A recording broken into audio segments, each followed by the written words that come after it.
పొలంలో సంపద. ఒక రైతుకు 3 సోమరి పుత్రులు ఉండేవారు. వారు ఏ పనిని చేసేవారు కాదు. విలాసాలు జరుపుకోవడానికి తండ్రిని డబ్బులు అడుగుతుండేవారు. తండ్రి వారికి బుద్ధి నేర్పాలని నిశ్చయించుకున్నాడు. అతను తన 3 కొడుకుల్ని పిలిచి, బిడ్డలారా, నేను వృద్ధున్నైపోతున్నాను, అందువల్ల మీకు ఒక రహస్యాన్ని చెప్పదలిచాను అనగానే ఆ 3 కుమారులు ఆ విషయాన్ని వినడానికి ఎంతో ఆసక్తి కనబరిచారు. ఆ వృద్ధుడు, నా మాటను శ్రద్ధగా వినండి. మన పొలంలో నేను నిధిని దాచి ఉంచాను, కానీ నేను ఆ ప్రదేశాన్ని మరిచాను. ఎక్కడైతే నిధిని దాచానో ఇప్పుడు ఆ ప్రదేశం గుర్తులేదు. మీరంతా కలిసి పొలాన్ని దున్ని నిధిని వెలికి తీయండి అనగానే సోమరిపోతులైన ఆ 3 కొడుకులు మరుసటి రోజు భూమిలో గుంతలు తీయడం మొదలుపెట్టారు.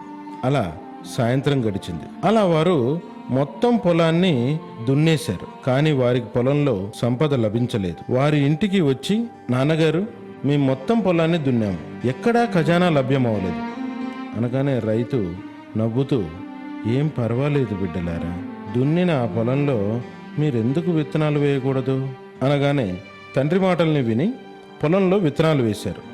కొన్ని వారాల తర్వాత వర్షం కూడా సకాలంలో కురిసి విత్తనాలు మొలకెత్తి త్వరగా పెరిగి వరి పంట పండింది.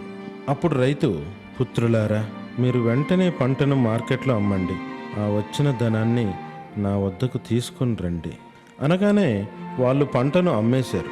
దాంతో వచ్చిన ధనాన్ని తండ్రి వద్దకు తీసుకొచ్చారు. అప్పుడు ఆయన, బిడ్డలారా, నేను మీతో చెప్పిన నిధి ఇదే. ఈ నిధి మన పొలం మట్టిలోనే దాగి ఉంది.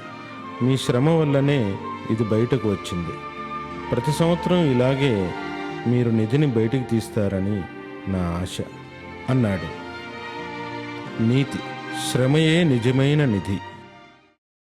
తోడేలు బుజ్జి గొర్రెను చూసింది. మనసులో, గొర్రె పిల్లను మాటలతో మచ్చిక చేసుకొని పట్టి చంపి తింటాను అని అనుకుంది. గొర్రెపిల్ల నీటిని తాగే ప్రాంతానికి పై ప్రాంతంలో తోడేలు నీటిని తాగుతుంది.